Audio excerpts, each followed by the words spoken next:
Okay, so you are already connected, yeah? City Radios, a curatorial group devoted to the relation of design and visual art to 20th century architecture, established at the Cité Radieuses of Le Corbusier in Marseille.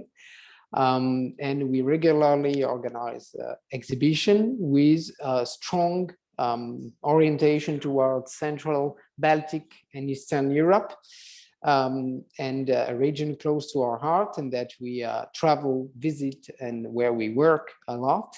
We established contact with Kaunas 2022 European Capital Culture Community about 2 years ago already, focusing obviously on modernist architecture with a participation to a first symposium about interpreting modernism there. And we followed up with different projects, including I will start the recording. Sorry, I'm just interrupting myself because I had suspended. No, it's fine. It's actually going on. Yeah. So we followed up with a series of activities, including a group residency about interpreting modernism in design and visual art, which took place last October, and that eventually will lead to an exhibition in Kaunas during their program as European Capital of Culture in September 2022. But in the meantime, we are glad that we managed to host this exhibition in our exhibition space here in Marseille, and also to have the opportunity to run this talk together with Maria. So Maria is one of the curators, 8 curators of this exhibition that has been touring Europe already since 2019, I think, 18 even. And she's also a professor at Vilnius University. So I will actually let her maybe introduce herself more in detail and share a presentation with you. Actually, we will touch upon 2 themes. The first one is the Kaunas phenomenon itself. For those who are less familiar with it, I think it's important to set a little bit the scene. And in the second part of the talk, we'll go more into the details of the relation of Lithuanian architects, especially of those who built Kaunas, to Le Corbusier's work, and more generally speaking, to international modernist architect influence. So we'll stop sharing my screen and I will let you share yours. Thank you. And don't forget to mute. Okay, thank you, Maxim, and good evening.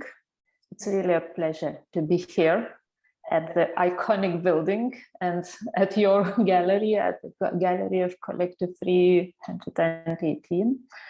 Yes, optimism travels a lot, and finally it arrived here in Marseille. And I would like to introduce a little bit what kind of exhibition it is, and what is the concept of architecture of optimism, and why did we agree that it could be very well compared to the City Radios, to this optimistic, universal optimistic beliefs and movements and states of mind that were present in the mid-20th century, starting with the 20s and by the 70s. I would like to share my screen also with you, and I will show my presentation. So the logo of the exhibition is designed by designer Linas Gliaudelis, and when he presented us this logo, when he heard about the architecture of optimism, it was actually the first version, and everybody agreed immediately. So because it expressed everything we needed. It's the O It's the bright yellow, very optimistic, and also it matches this porthole, which is also a universal language of modernism. And you can see this porthole also in the back of our background. And it is also an element in our exhibition because it's an iconic iconic window of Kaunas house designed by German Kaunasian architect Arno Funk, who was trained in Berlin, and we can see all this traveling universal language of modernism, but by local interpretation. And this this exhibition started to be. It was organized actually because of the fact that Kaunas modernism was put on the tentative list of UNESCO World Heritage list, and we wanted to promote this exhibition and Kaunas modernism in general, and we decided that traveling exhibition might accompanied by a book can be the best solution. So it can travel different places. And Matas Šiupšinskas and Ieva Cicėnaitė, the architects, created a sort of a room, a building, and installation. We wanted to avoid the book on the wall, but to create some kind of installation which could fit in any space, because it's a building itself. But it's interesting to follow how different spaces, different galleries create very different moods. And here in Marseille, we also had to somehow to separate it, to adapt, to adjust. So in every space, it's been shown, I think, in 12 or 13 places already, galleries and the halls, libraries. So it looked, each time it looked differently. So there, yes, the exhibition was supposed to be very short, very concise, and to be understood by a very broad public, because it's not that Kaunas, but Lithuania in general is not very well known. So of course it had to create some positive knowledge about Kaunas, but also to surprise a little bit, because it's kind of an unknown or little known gem of modernism, but Kaunas modernism is a little bit different. I wouldn't say provincial, but maybe local or regional interpretation of international language of modernism. So art historians Giedrė Jankevičiūtė, Vaidas Petrulis, and myself, we somehow combined this structure of exhibition, and Matas and Ieva and Linas visualized it. Also, I would like to share this picture with you. It's done by female photographer. Now, artistic world in Lithuania only now starts to discover her, but she was really avant-garde photographer and painter during the 30s.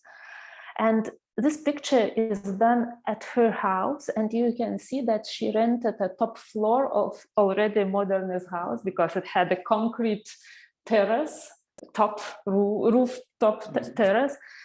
And the lady, she is an opera singer, her friend.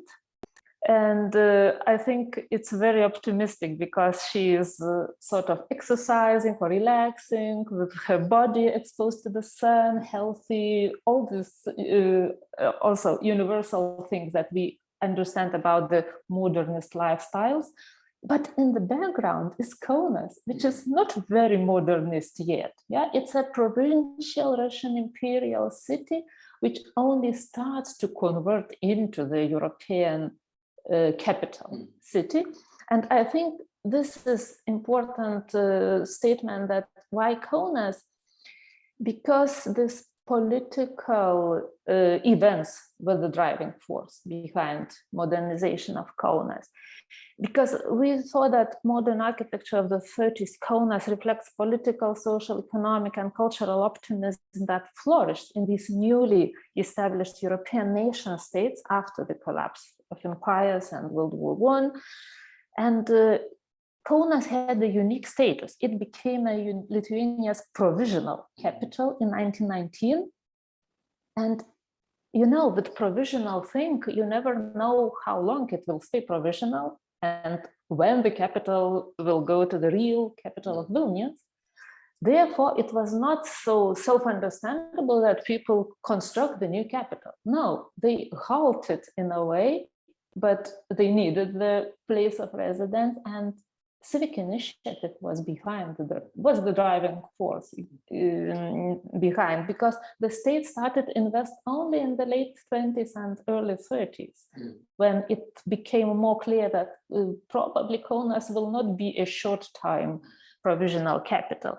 And we used as the theoretical background this book, Races to Modernity, by Martin Kohlrausch and Jan Behrens, about these metropolitan aspirations in East Central Europe in this period, because I think it was a little bit later than in the mid-19th century in the large nations, but it was a good explanation for us about this new Europe, building of the new Europe.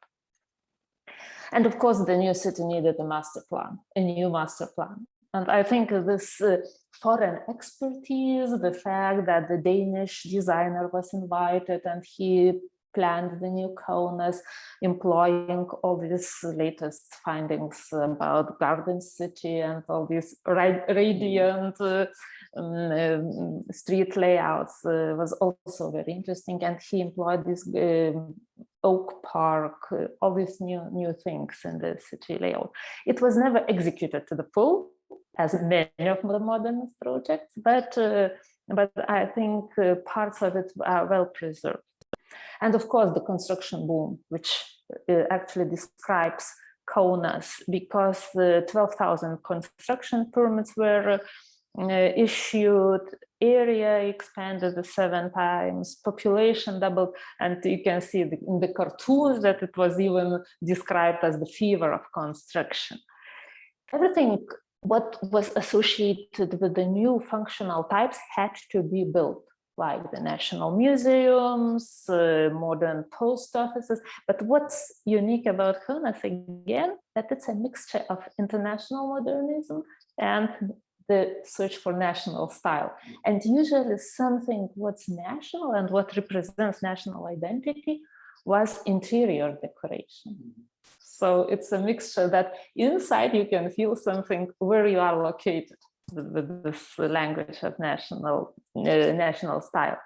All functional new places like sports palaces, new schools, new hospitals. Actually, this one was the one, and the architectural competition was won by French architects Urbain Cassin and Elie Ushanov. A new commercial and headquarters of the companies in the main street. So everything had to be built anew, but indeed Kaunas can be called the capital that was based on housing, because 7,000 permits were issued actually for housing, and new residential areas actually represent this modernism, which we called in the exhibition 100 Faces of Modernism, because it best reflects the diversity or plurality of modern language in Kaunas, because the commissioners were very different. The architects were very different, bringing their experience from all over the Europe, or St. Petersburg maybe, or Odessa, or some from everywhere. And there were, of course, these highlights, modernist highlights, but there were also a lot of very mixed architecture. And why Kaunas is now interesting? Because this period of modernity was abruptly cut when in 1939 Vilnius became the capital, the real capital of Lithuania. And during the Soviet years, the modernist architectural heritage of interval Kaunas became a memorial to independent state, as well as an exemplary standard of quality. And you can see that in the 70s, actually main urban planning ideas and architectural compositions, they followed this. And now what we see, it's sometimes different to distinguish, was it built in the late 30s or early 60s? And it complemented the city. So we can see that in a way, this interval modernity is unfinished, but it continued. And during the singing revolution in the 90s, Kaunas was the main place where the restoration of the independent freedom monument happened, and this interwar heritage again played a very important role.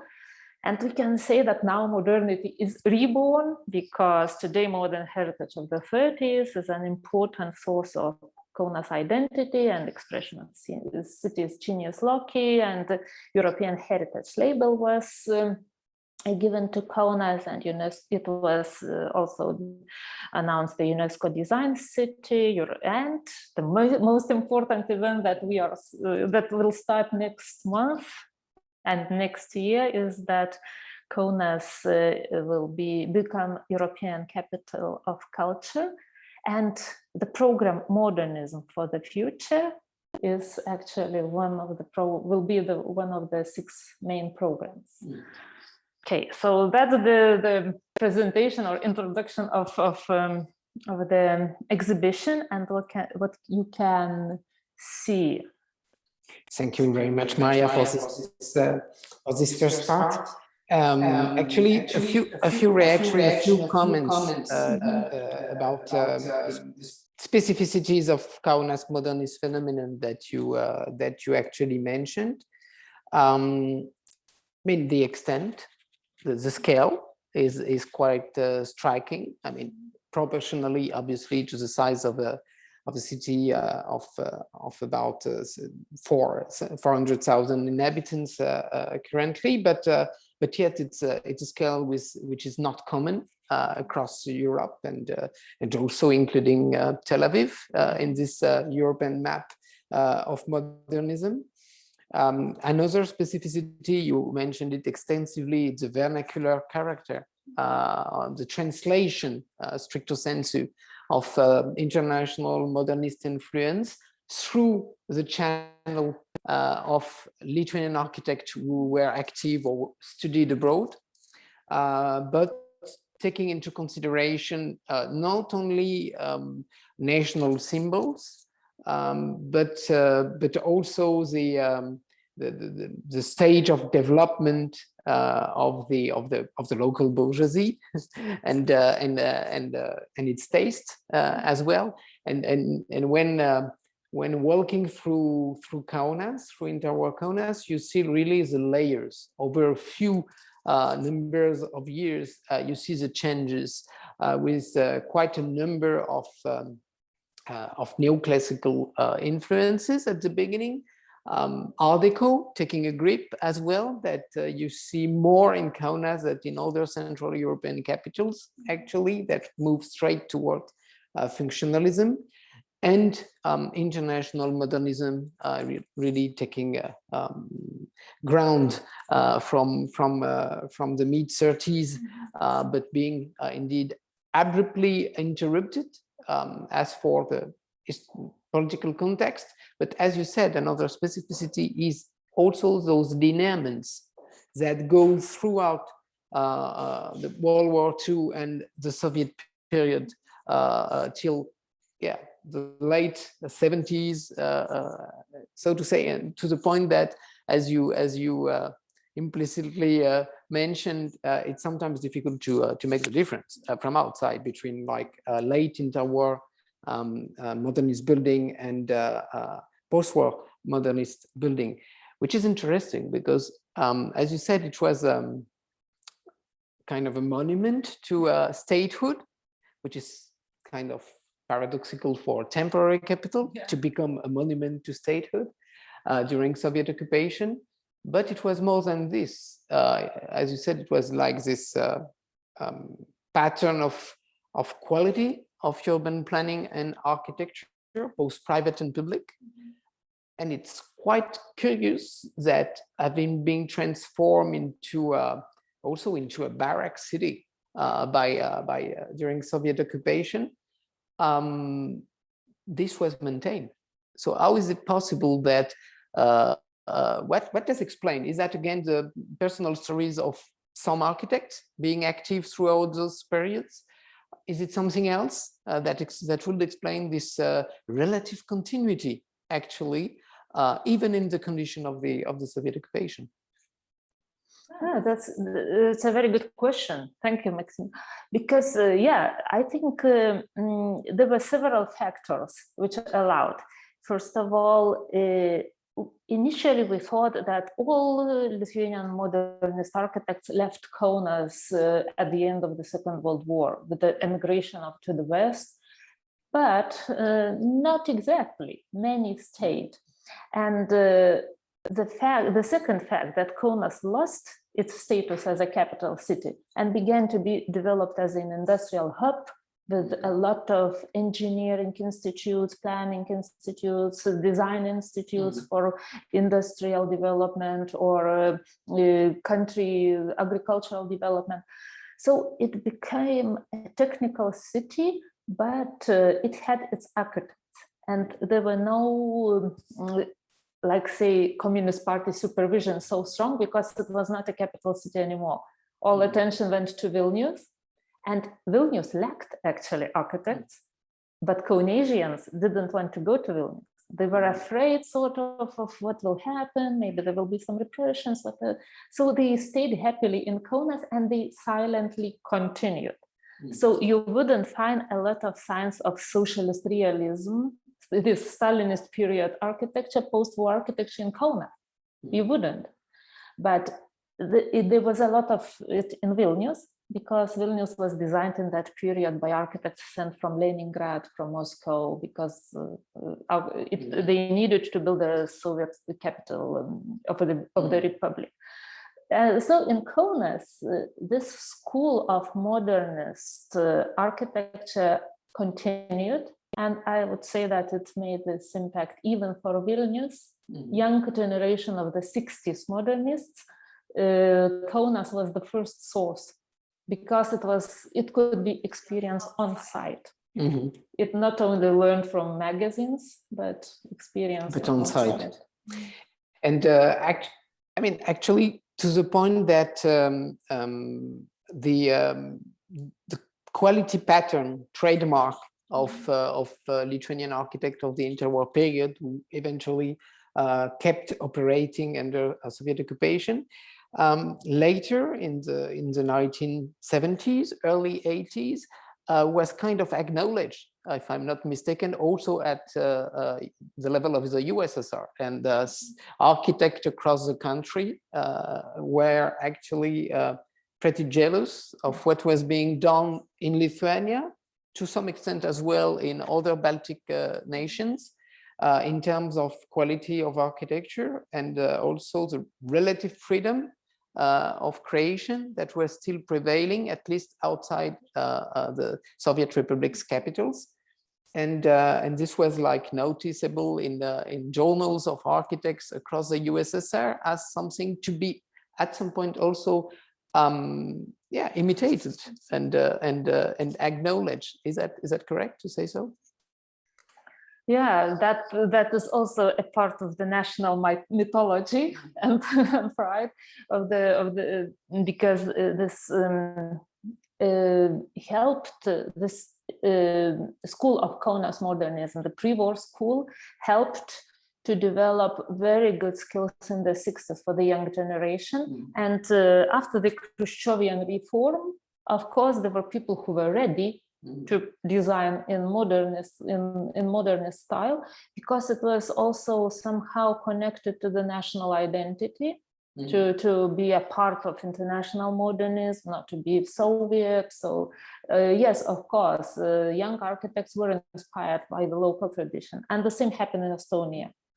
So Lithuanian architects in the 60s and 70s, yes, they were very proud to be called the Soviet West.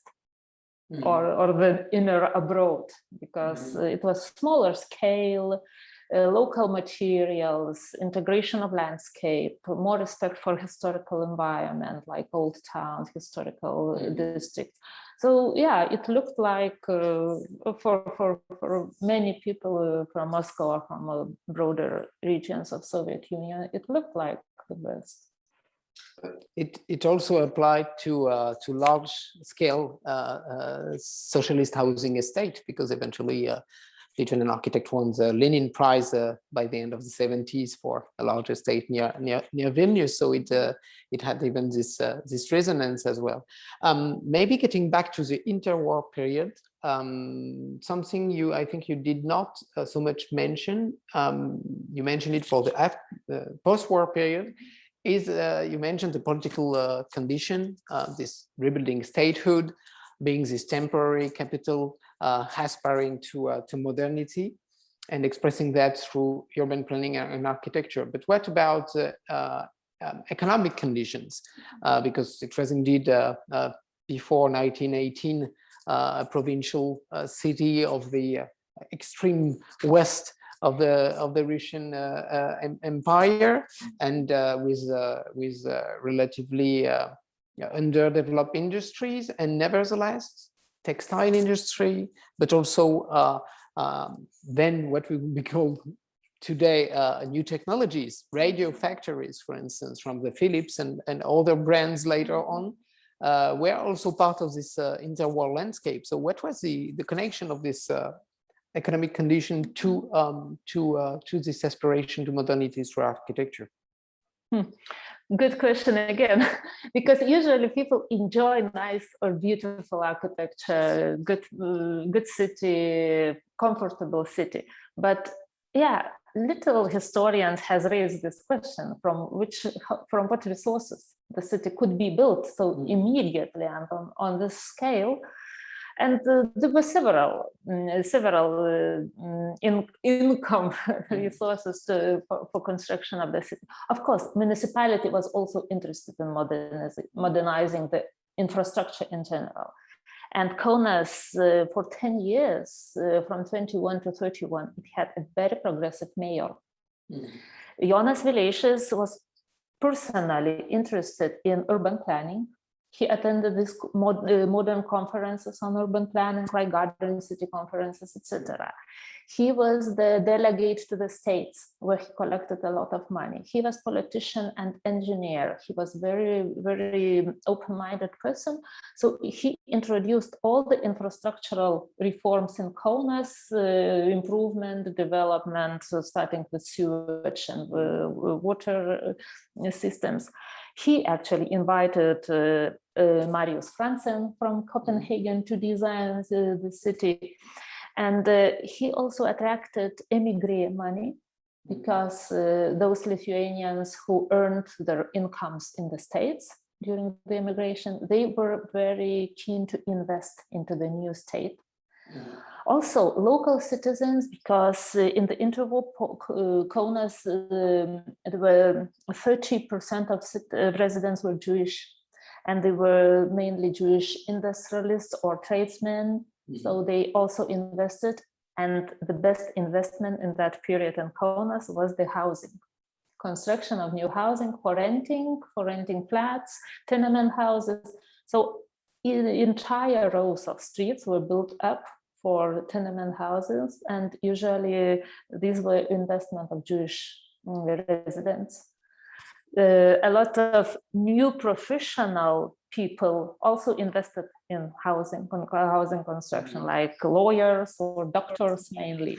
So money came from the state, and industries also, local industries, because Lithuania started a new branch of industry, industrial food production from the local agriculture, modernizing local agriculture. And industrial heritage from that period also, all central factories were concentrated in Kaunas. So we think that in the interwar, Lithuania was a poor and small country, but actually they had money to invest in construction. Now, you mentioned indeed the role of the Jewish community for building as investment like tenement house, but apparently quite frequently they also reserve to themselves the part of those tenement houses, like superior parks, and also build private houses, and so certainly contributed to the standard also of this architecture. And it's important also to to mention that Vilnius being often tagged at this period as the Jerusalem of the North, with about half of the population being Jewish during the interwar periods, but Kaunas was coming close to it. That's kind of the Tel Aviv of the North, then, because of the architecture.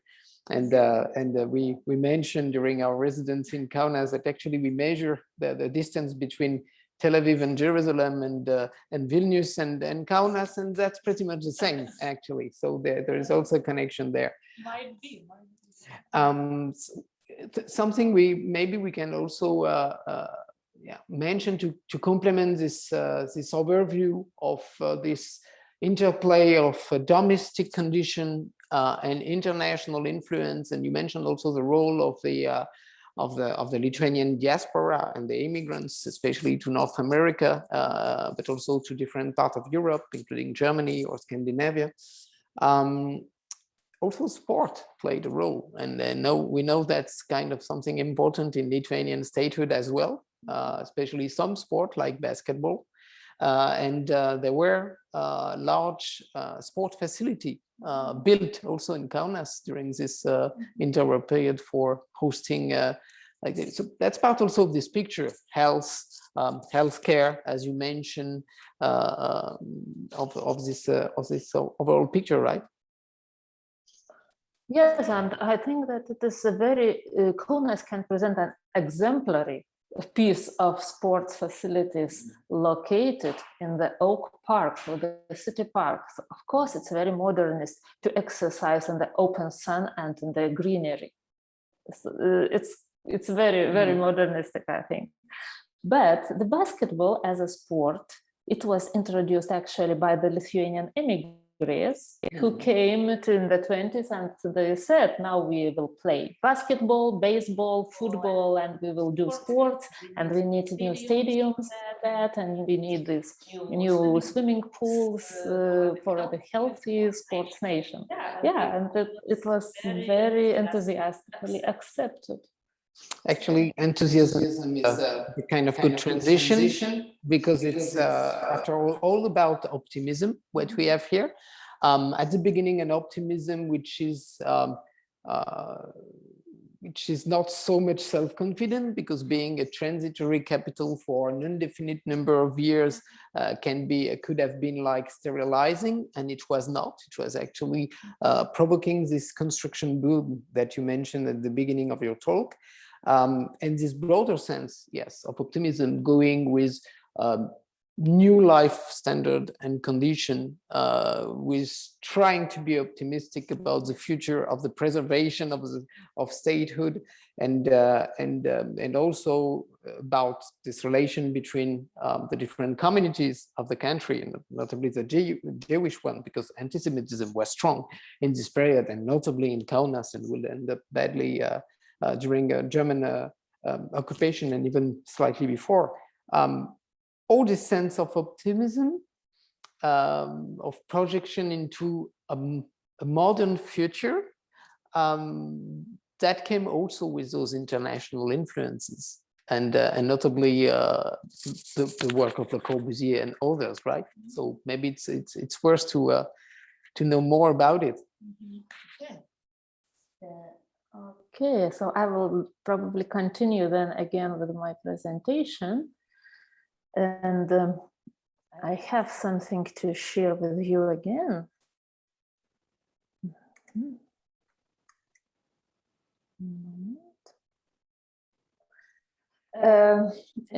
Because, yes, Kaunas is known, and the local Kaunas modernism is explained very frequently that it was defined by the international influences, because already in the 20s, there was the new state scholarship program introduced, because Lithuania was political decision and a very clear policy that Lithuania needs Western trained administrators, state officials in all parts of the state administration, including architects.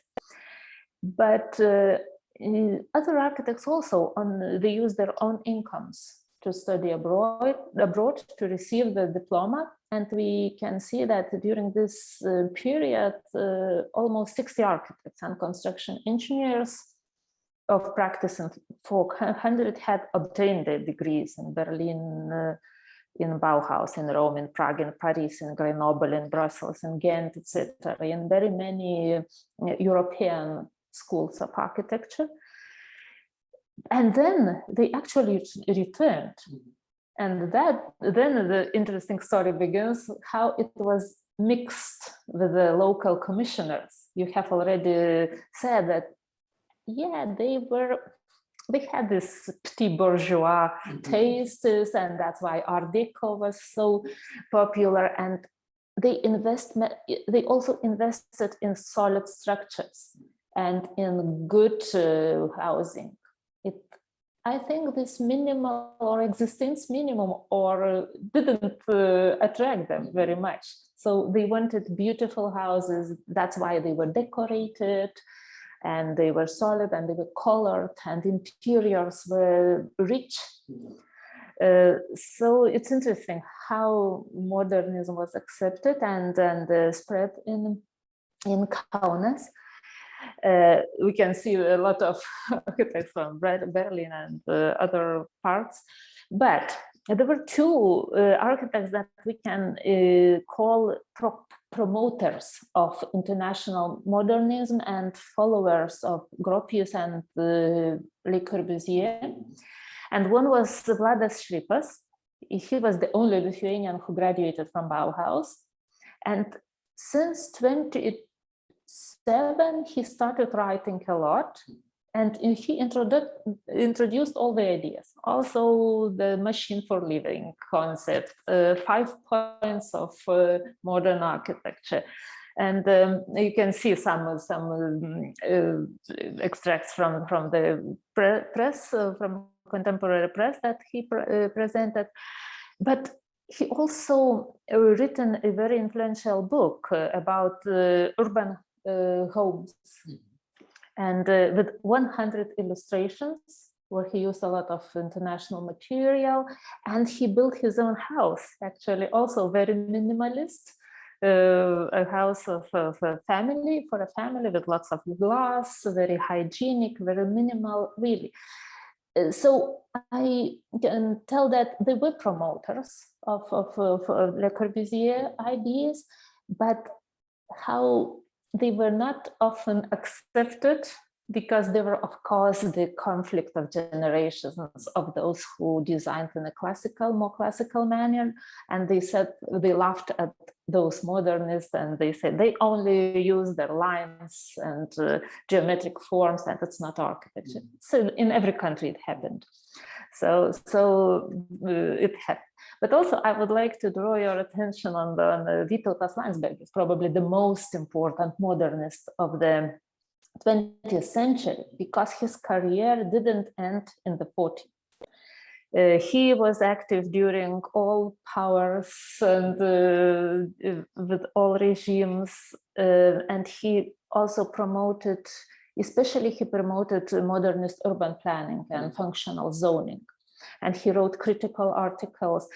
And I very consciously compared those two pictures with the iconic picture of Le Corbusier, and because Landsbergis could be called the Le Corbusier of Kaunas or of Lithuanian architecture. You can see from this posture that he also was a master, a respectful master with expert knowledge, who knows best how we need to design our cities and buildings.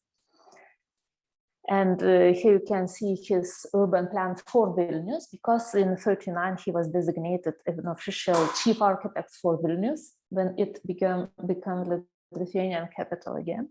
And you can see the very strict functional zoning for Vilnius. But I wanted to show you this picture, because he emigrated at the end of the Second World War to Germany and then to Australia. But in 1959, he was allowed to return to Soviet Lithuania, and he took a boat trip from Australia, from Perth, I think, to Marseille. And look what building he visited when he stopped in Marseille. it was unité d'habitation, and it shows that the modernist was always interested in latest modernist construction. He met the lady who he knew from Vilnius, who was a resident of Marseille then. But I think these pictures are very, very, very nice, that we can see that he made his photographs with unité d'habitation in the background. And on one back of the photograph, he wrote, Mr. Le Corbusier. So here's the last picture from his album.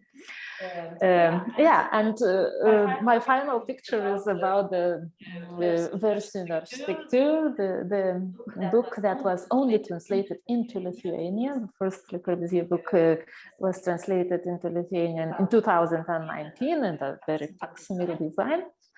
But actually, we know that Le Corbusier was very influential also during the entire socialist period in the Soviet Union and in socialist Lithuania also in that period, because many architects were attracted to his ideas, and some even copied and designed.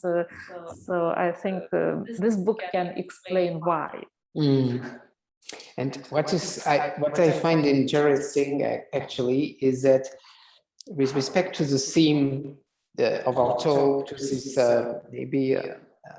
to this notion of optimism and aspiration to modernity, is that modernist architecture maybe needs this condition of optimism to flourish. And if we include, of course, functionalism and Bauhaus into this notion, either nation building from Tel Aviv to through Czechoslovakia to Kaunas, ideological vanguard about the former Soviet Union as a whole, and the May Commission, and all this work that was done with pioneering cities across the territory, and this optimism and aspiration to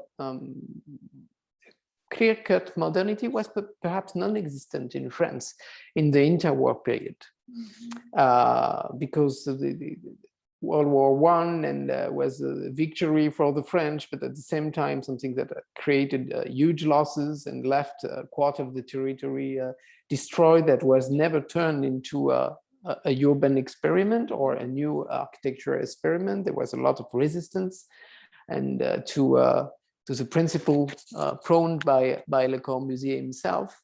And well, the first housing unit, so to say, was built in Moscow by Moshe Ginsburg, not anywhere in France.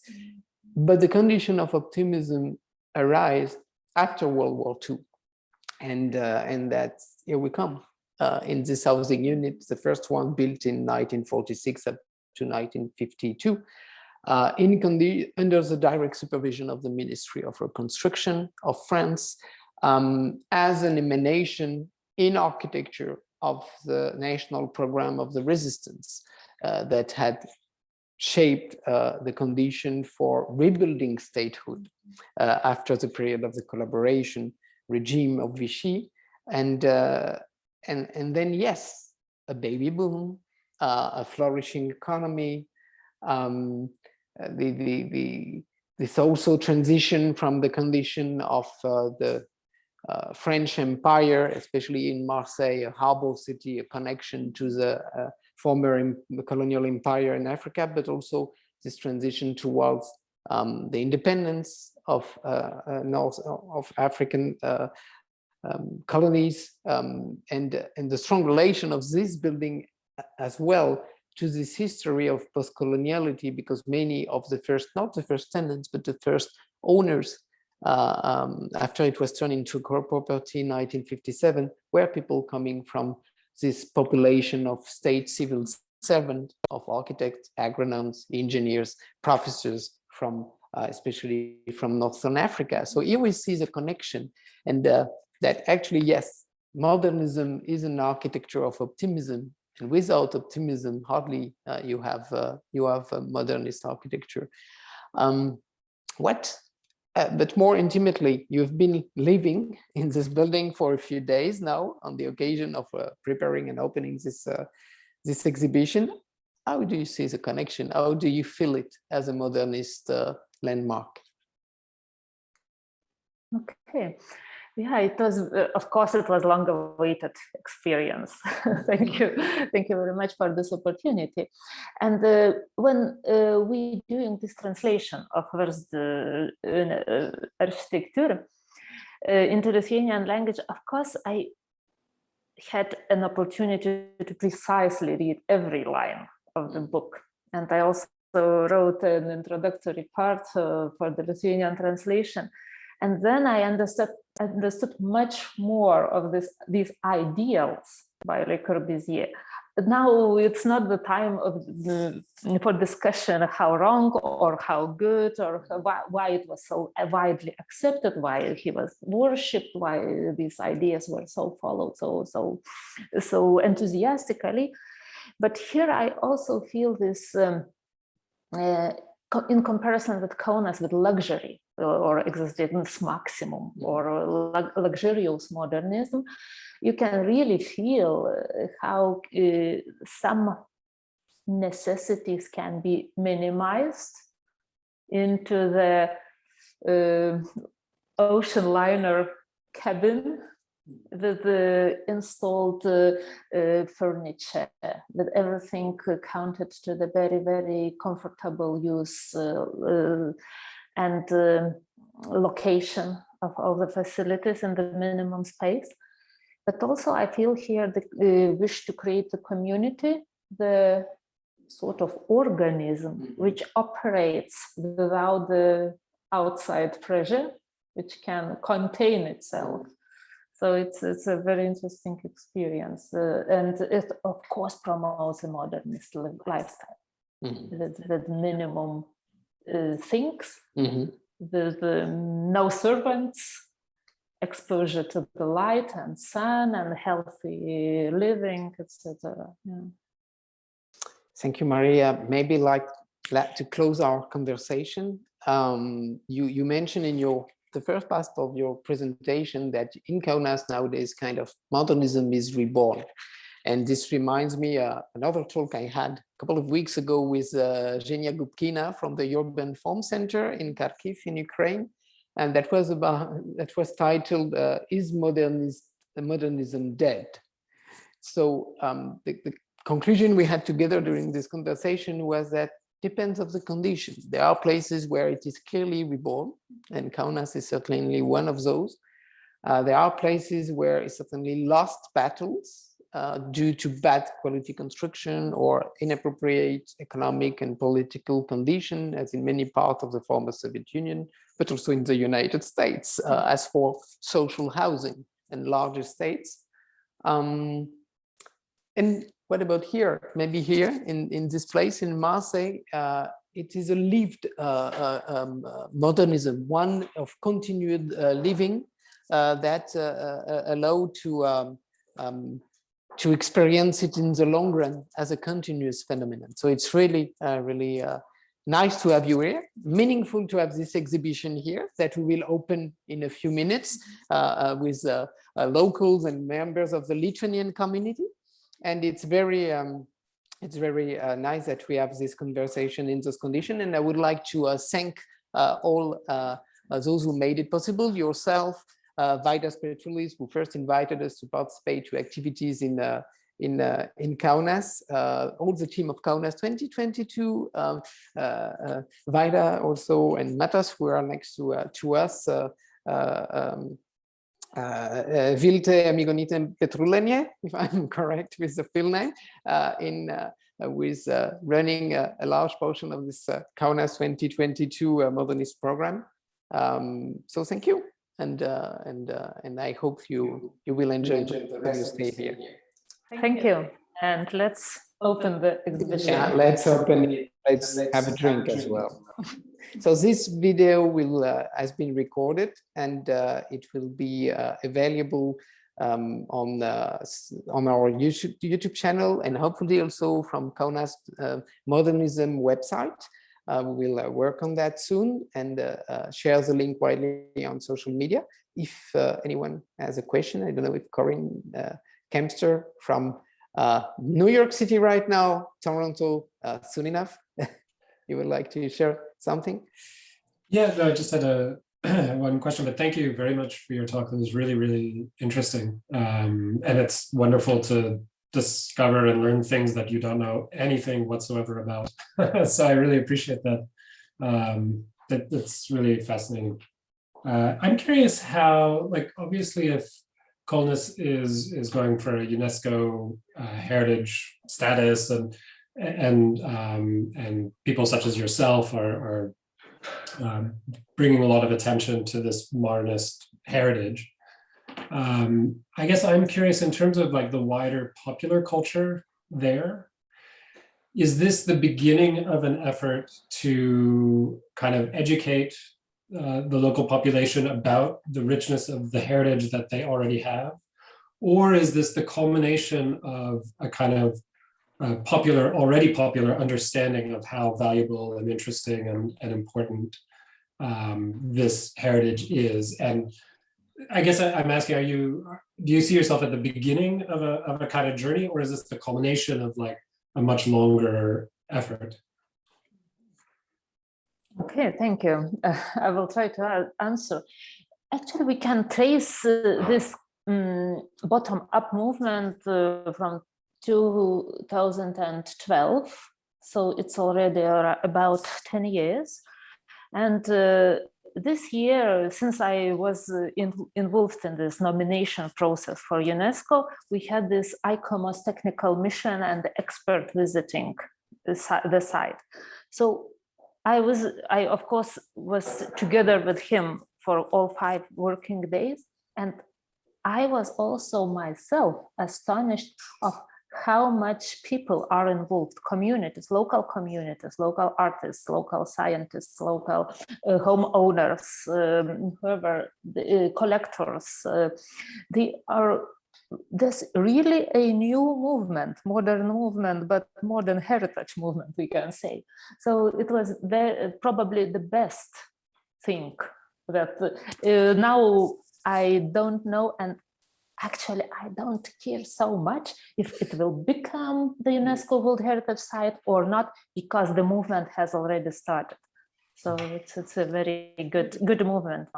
And I can only confirm what you said, because we have been witnessing and participating into this modernism interpretation effort towards like really the population, the locals, and the owners, tenants, people who had nothing to do or not caring about architecture at all, and trying to involve them. And I see also an evolution.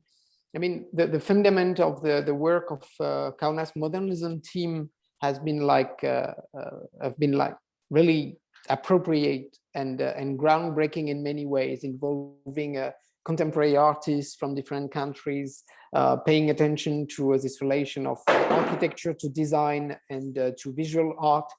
But it went beyond, also involving inhabitants in doing subjective mapping of their own city, also of very vernacular traits, expanding the understanding of this notion of modernity to wooden houses built at the same period that were sometimes combining elements of concrete or brick based modernist construction. And more recently, and this is something that we really modestly supported from our own contribution, like breaking the boundaries between interwar and post-war, because post-war modernism, although linked to Soviet times, as for the reason you extensively explored, was not without any relation with the pre-war one, with the interwar one, and because this is also the experience of modernist housing that most of people have. Because this corresponds to this much larger scale social housing estate that still stand in Kaunas and elsewhere in Lithuania. And creating this connection seems to be the new frontier, to be crossed and being crossed currently by Kaunas modernism interpreters, I would say. And I find it really promising for fully integrating this notion of this relation to architecture into popular culture, basically, and making the property of everyone. Yeah. So again, thank you very much. Thanks, Corinne, for your question, and a strong invitation and extended to any modernist lover that will see later on this video to visit Kaunas in 2022 and beyond.